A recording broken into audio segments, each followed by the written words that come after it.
have a great news to share here. The great news is that the petition I-360 religious worker was approved within 6 months. Okay, this is a religious worker petition, and the way religious worker works is that if you are here or you are outside of the country, you want to come because you want to work as a religious worker, either as a pastor or in a vocation capacity, religious vocation capacity, then the requirements are that you have to be member of that church or the church or another organization that is affiliated with the church, nonprofit organization that is affiliated with the church, at least 2 years preceding the application. That's number one. Number two, you have to have the experience of the job that you're trying to do.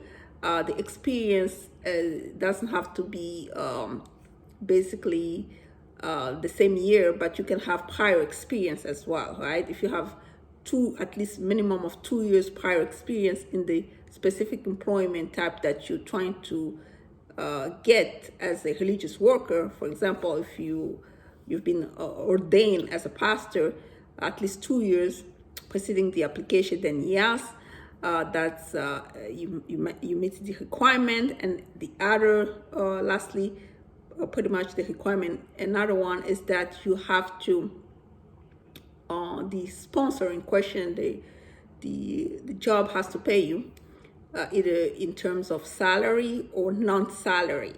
They have to pay. If they pay you, then they have to pay you, and you have to be working full-time. So they have to show income proof that you're going to be taken care of.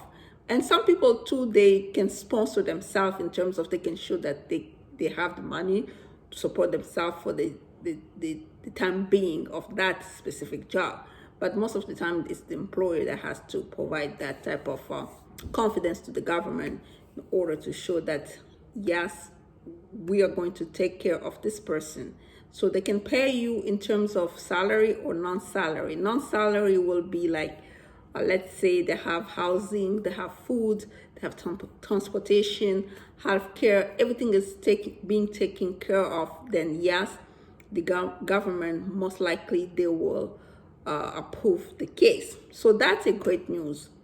Then we have bad news as far as North Carolina is concerned. In North Carolina, they passed a bill where the police, once they arrest somebody, they have to double check whether the person is undocumented or not. Once they find out that the person is undocumented, they will send the person information directly to ICE, and ICE will commence removal proceedings against that individual. So, and the way it's going to play out really is bad, because you get arrested for a crime, you know that you have to appear in state court for that particular crime. Then you have to appear in removal proceedings because of removal. But let's say you appear in state court for that particular crime, and once you've been found guilty, you're gonna have a sentence. And once you're done with that sentence, then they're gonna commence removal proceedings about that specific person. So in other words, yeah, it's just gonna go down like that.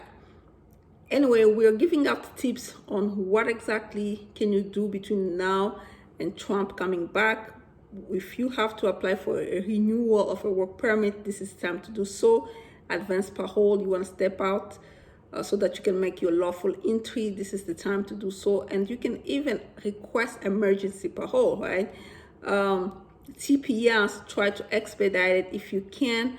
At least try, really. Try to file online inquiry, try to expedite to congressman, to ombudsman office, everybody. Just try to expedite it so you can get your TPS granted prior to this Trump incoming administration. What else can you do? Well, Dolly memo, PD request. This is the time. It didn't work out. Of course, we can always try with the court directly if you're comfortable with that.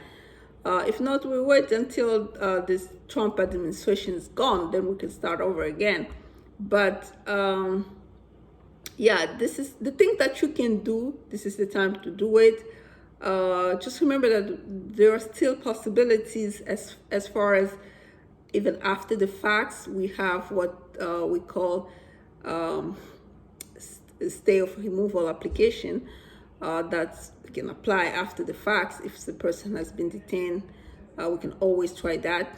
We can always try order of supervision. We can always try things until we have exhausted all possibilities. So yeah, we are reminding people to be just vigilant, prepared, and aware.